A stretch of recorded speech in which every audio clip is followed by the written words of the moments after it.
Welcome to knowledge coaching classes. तो भाई six सम की ओर बढ़ते हैं। क्या क्या रखा है?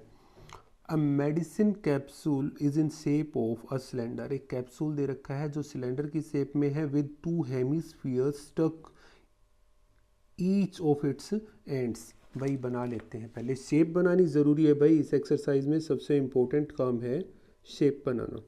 ये हमारा एक सिलेंड्रिकल पार्ट है, ठीक है, और इसके किनारों के ऊपर हमारे दो हेमिस्फीयर लगा रखे हैं भाई। ठीक है भाई, अब आगे बढ़ते हैं। Length of entire capsule is 14 mm। Complete capsule की लेंथ कितनी दे रखी है भाई? 14 mm दे रखी है।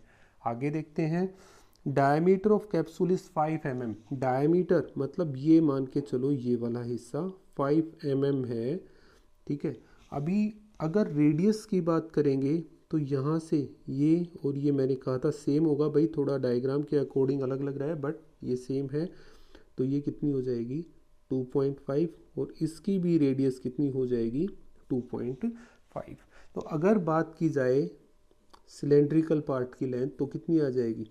14 में से दोनों को माइनस करेंगे 9 mm।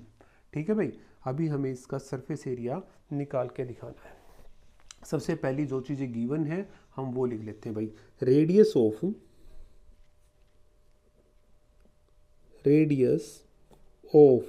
क्या भाई? Cylindrical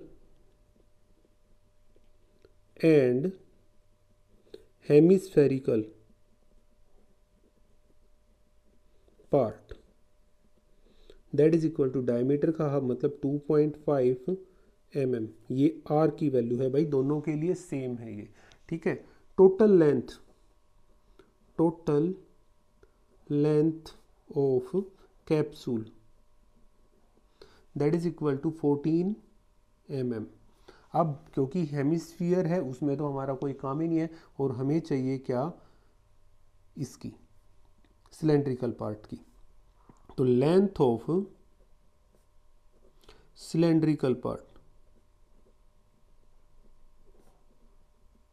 that is equal to 14 minus 2.5 minus 2.5 that is equal to 9 mm। और ये हमारी एच का काम करेगी भाई, ठीक है।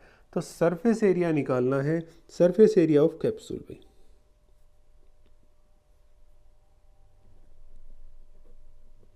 Surface area of capsule that is equal to, अब यहाँ पे देखो बेटा, बाहर बाहर का काम है, इस इलाके का इसका कोई काम नहीं है। तो सी एस से of cylinder plus 2 multiply C S से ऑफ क्या? हेमिस्फीयर। 2 क्यों किया मल्टीप्लाई? क्योंकि हमारे पास दो हेमिस्फीयर है इसलिए मल्टीप्लाई किया गया। सी एस से ऑफ सिलेंडर होता है 2πRH प्लस 2 इंटू 2πr²। मतलब 2πr अगर मैं कॉमन निकालता हूँ तो यहाँ पे h प्लस 2r रह जाएगा भाई। सोल्व कर लेते हैं एक बार। 2 इंटू पाई की वैल्यू 22/7 इंटू आर की वैल्यू क्या रखी है आपकी? 2.5। h कितना दे रखा है भाई? 9 प्लस 2 इंटू 2.5, ये हो गया 2 इंटू 22/7 इंटू 2.5, और ये 9 प्लस 5 हो गया भाई। 2 इंटू 22/7 इंटू 2.5 इंटू में हो गया आपका 49 और 5, ये कट गया भाई आपका, ठीक है। कटने के बाद इसको कंप्लीट को सोल्व करोगे तो आपका कितना आएगा भाई? 220 mm², ठीक है। तो surface area of capsule is equal to 220 mm² आ गया। और एक और बात भाई, मोस्ट इम्पोर्टेंट सम है ये, बहुत बार आया है ये सम।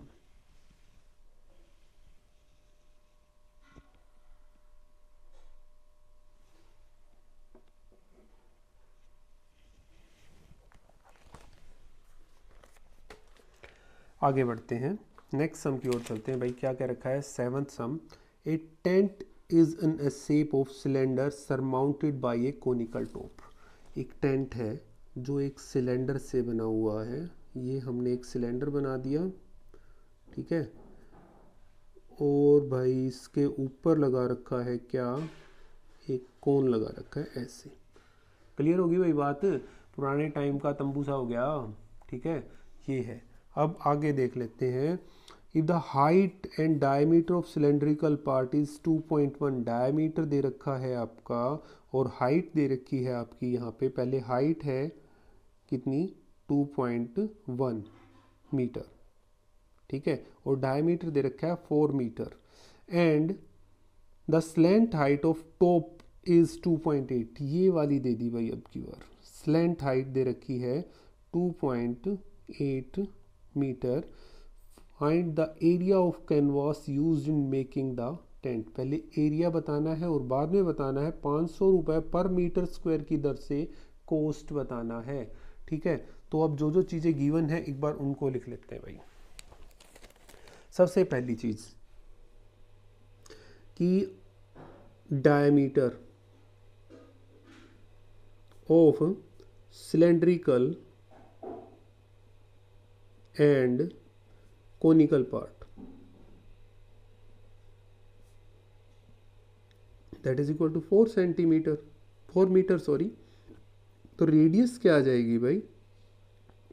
रेडियस ऑफ दोनों का ही सेम रहेगा, तो हाफ होगी भाई, 2 मीटर होगी, और हम इसको r से डिनोट कर रहे हैं, दोनों के लिए कॉमन होगी।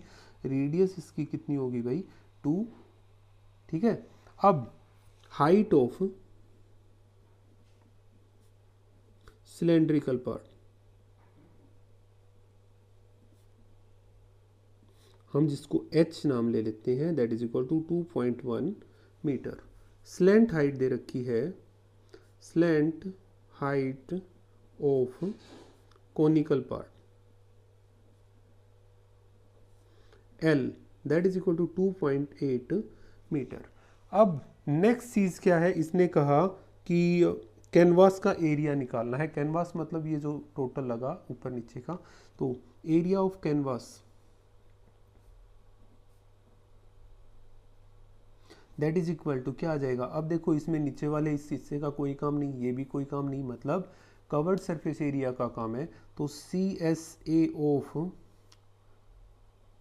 सिलेंडर या cylindrical part plus CSA of conical part.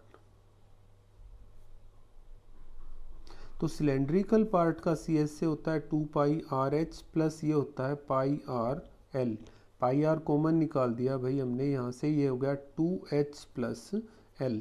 Value apply करवा देते हैं एक बार। पाई की वैल्यू 22/7, R की वैल्यू है 2 इंटू में 2 इंटू H की वैल्यू कितनी है भाई हमारे पास? 2.1 प्लस L की वैल्यू है 2.8। सोल्व करोगे तो ये हो गया 44/7 into 4.2 plus 2.8 that is equal to 44/7 into 7.0, मतलब 7 ही हो गया। ये कितना आ गया भाई? 44 मीटर स्क्वायर, ठीक है। अब यहाँ तक का हो गया, बट इसने आगे और भी कुछ पूछा है। इसने कहा कि find the cost of canvas of the tent if the rate इतने रेट के ऊपर है। तो भाई cost of canvas of the tent, तो हम यहाँ पे करेंगे cost of canvas of tent. भाई 1 मीटर स्क्वायर का कॉस्ट इन्होंने क्या रखा है? 500 रुपये दे रखा है।